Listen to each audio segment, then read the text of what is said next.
നമസ്കാരം. പ്രധാന വാർത്തകൾ. പെരുന്നയിലെ NSS ആസ്ഥാനത്തെത്തി രാജീവ് ചന്ദ്രശേഖർ ജി സുകുമാരൻ നായരുമായി കൂടിക്കാഴ്ച നടത്തി. BJP സംസ്ഥാന അധ്യക്ഷനായ ശേഷമുള്ള ആദ്യ സന്ദർശനമാണിത്. NSS general secretary G Sukumaran നായരുമായി രാജീവ് ചന്ദ്രശേഖർ കൂടിക്കാഴ്ച നടത്തി.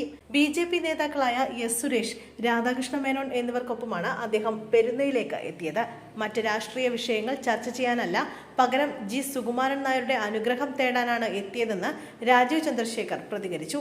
കേരളത്തിന്റെ വികസനത്തിനായി എല്ലാവരും കൂടെ ഉണ്ടാകണമെന്നാണ് BJP ആഗ്രഹിക്കുന്നത്. വഖഫ് ബില്ലിന് മുൻകാല പ്രാബല്യം ഇല്ല എന്ന വാദം തെറ്റാണ്. മുനമ്പം ജനതയുടെ പ്രശ്നങ്ങൾക്കൊപ്പം ആരാണ് നിന്നതെന്ന കാര്യം ഇതിനകം വ്യക്തമായെന്നും കേരളത്തിലെ MPമാർ അവരുടെ കടമ നിർവഹിച്ചിട്ടില്ലെന്നും രാജീവ് ചന്ദ്രശേഖർ കുറ്റപ്പെടുത്തി. വഖഫ് ബില്ല് ഇന്ന് രാജ്യസഭയിൽ. ലോക്സഭ പാസാക്കിയ വഖഫ് നിയമ ഭേദഗതി ബില്ല് ഇന്ന് രാജ്യസഭയിൽ അവതരിപ്പിക്കും. ഇന്ന് ഉച്ചയ്ക്ക് 1 മണിയോടുകൂടിയാകും ബില്ല് രാജ്യസഭയിൽ അവതരിപ്പിക്കുക. ഇന്നലെ അർദ്ധരാത്രി വരെ നീണ്ട ചർച്ചകൾക്കൊടുവിലാണ് വഖഫ് നിയമ ഭേദഗതി ബില്ല് ലോക്സഭ പാസാക്കിയത്.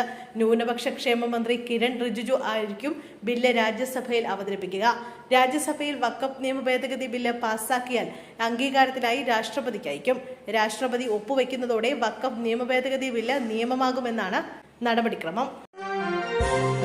ആലുവയിൽ കാണാതായ നിയമ വിദ്യാർത്ഥിയുടെ മൃതദേഹം പുഴയിൽ നിന്ന് കണ്ടെത്തി. എടത്തല മണിമുക്കിലെ ന്യൂവൽസ് കോളേജിലെ LLB വിദ്യാർത്ഥി തിരുവനന്തപുരം സ്വദേശി അതുൽ ഷാബുവിന്റെ മൃതദേഹമാണ് ഉളിയന്നൂരിലെ സ്കൂബ ടീം മുങ്ങിയെടുത്തത്. മണലിമുക്കിൽ ബന്ധുവിനൊപ്പം വാടകയ്ക്ക് താമസിക്കുന്ന അതുലിനെ ഇന്നലെ മുതൽ കാണാതാവുകയായിരുന്നു.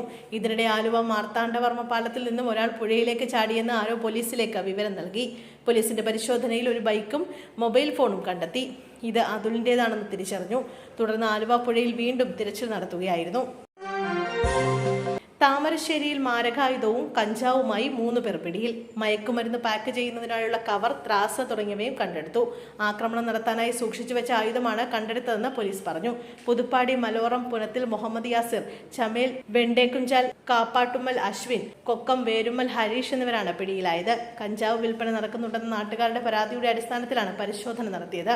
വാടക വീട് കേന്ദ്രീകരിച്ചായിരുന്നു പ്രതികളുടെ കഞ്ചാവ് വിൽപ്പന. വേനലവധിയിൽ ക്ലാസ് വേണ്ട, കർശന നിർദ്ദേശവുമായി ബാലാവകാശ കമ്മീഷൻ. സർക്കാർ എയ്ഡഡ് അൺഎയ്ഡഡ് സ്കൂളുകളിൽ അവധിക്കാലത്ത് ക്ലാസ് നടത്തരുതെന്ന് കർശന നിർദ്ദേശം നൽകി. Primary, high school, higher secondary, vocational higher secondary വിദ്യാർത്ഥികൾക്കാണ് ഈ ഉത്തരവ് ബാധകമാകുന്നത്. നിയമലംഘനം നടത്തുന്ന സ്കൂളുകൾക്കെതിരെ നടപടിയെടുക്കുമെന്നും ഉത്തരവുണ്ട്.